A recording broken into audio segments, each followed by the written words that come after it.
धरना स्थल पर जो एहतजाजी पुरअमन धरने का एहतमाम किया गया है, उसके लिए ये कॉन्फ्रेंस बुलाई गई है। तो आज के इस कॉन्फ्रेंस में हम सब के मखदूम गिरामी कद्र इमारत की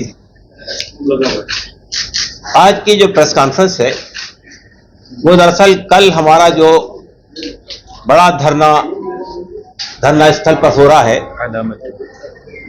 धरना स्थल पर जो धरना हो रहा है उस धरने की जरूरत क्यों पड़ी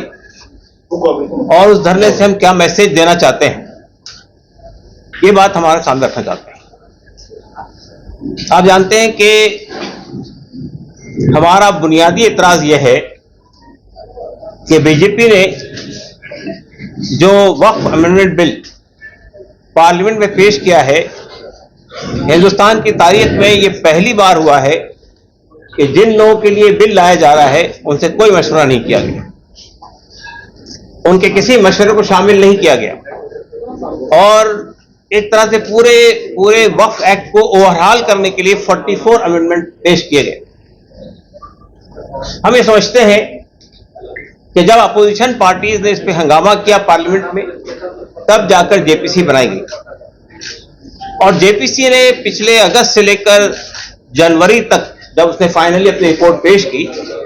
जिस तरह से पूरी कारकर्दगी की, वो लोकतंत्र के इतिहास में एक बदनुमा दाग है। जिन लोगों ने उसके सामने हाजिर होकर अपने एतराजात पेश किए थे उनको कंसिडर नहीं किया गया। तकरीबन 5 करोड़ की तादाद में ईमेल भेजे गए थे, उनको कंसिडर नहीं किया गया। और जो अपोजिशन पार्टीज के जो मेंबर हैं उन्होंने जो बातें रखी, जो सजेशन दिए 44 अमेंडमेंट पे, उसको कंसिडर नहीं किया गया। फिर किस मकसद के लिए जेपीसी बनाई गई? तो जेपीसी ने एकतरफा तौर पे कार्रवाई की और अपनी रिपोर्ट पेश कर दी। हमारा कहना यह है कि ये बिल सांप्रदायिक बुनियादों पर लाया गया है, ये बिल डिस्क्रिमिनेटरी है, ये बिल कॉन्स्टिट्यूशन में दिए गए जितने तहफुजात हैं, जितने फंडामेंटल राइट्स हैं माइनॉरिटीज के लिए, उन सब के खिलाफ है। और ये बिल बजाय ये बता रही है बीजेपी कि ये ट्रांसपेरेंसी लाने के लिए, ये बिल जो है वक्फ की जायदादों से आमदनी हासिल करके गरीबों में तकसीम करने के लिए लाई गई है। इस तरह की कोई बात इस तरमीम में कहीं नहीं है। इसके बरक्स किस तरह से वक्फ बोर्ड को, सेंट्रल वक्फ काउंसिल को कमजोर किया जाए, उसके तमाम प्रोविजंस उसके अंदर मौजूद हैं। तो हम ये समझते हैं, उस बिल पे हम बात नहीं करेंगे। हमारा बात कहने का मकसद यह है कि हम ये समझते थे कि जो बीजेपी की अलाइज पार्टीज, अलाइज पार्टनर्स हैं, हलीफ पार्टियां हैं, वो पार्टियां कम से कम इस सांप्रदायिक, डिस्क्रिमिनेटरी और कॉन्स्टिट्यूशन के खिलाफ लाए जाने वाले बिल का समर्थन नहीं करेंगे। और हमने इन पार्टियों से मुलाकात की कोशिश भी की और मुलाकातें हुई भी, लेकिन ये पार्टियां, उनके क्या मफाद है, उनका क्या इंटरेस्ट है, वी डोंट नो। लेकिन इसके बावजूद भी वो टस से मस नहीं हुई। तो हम बहरहाल हमने, आप जानते हैं कि हमारी मिली तंजीमों ने सबने मिलकर ये फैसला किया था कि यहाँ के चीफ मिनिस्टर साहब जो अफ्तार पार्टी पे लोग बुलाते हैं, हम एहतजाजन उस पार्टी में शिरकत नहीं करेंगे। और अल्हम्दुलिल्लाह हम समझते हैं कि हमने मैसेज कम्युनिकेट कर दिया, ये मैसेज कम्युनिकेट कर दिया कि मुसलमान आपसे नाराज हैं। हम ये समझते थे कि इनके जो भी इंटरेस्ट वजह रही हो बीजेपी के साथ जाने की, लेकिन कम से कम वो अपने सेकुलर वैल्यूज जिसकी बात वो करते रहते थे, जो डेमोक्रेटिक बातें वो करते थे, जो समाजी इंसाफ की लड़ाई वो लड़ रहे थे, उसका कुछ पास लिहाज रखेंगे और ये इस बिल का समर्थन नहीं करेंगे। तो बहरहाल हम ये कल के धरने से एक बात कम्युनिकेट करना चाहते हैं इन पार्टियों को जो बिल का समर्थन कर रही है, कि मुसलमानों के सपोर्ट को टेक इट फॉर ग्रांटेड न लिया जाए। अगर ये बिल पारित हो जाता है, पार्लियामेंट में मंजूर हो जाता है, तो हम ये समझेंगे कि बीजेपी के कम्युनल एजेंडे के साथ ये पार्टियां भी खड़ी हो गई है और ये जो वक्फ अमेंडमेंट बिल है, ये मुसलमानों के फीट में छुरा घोंपने के मुतरादिफ है। हम ये बात इसलिए कहते हैं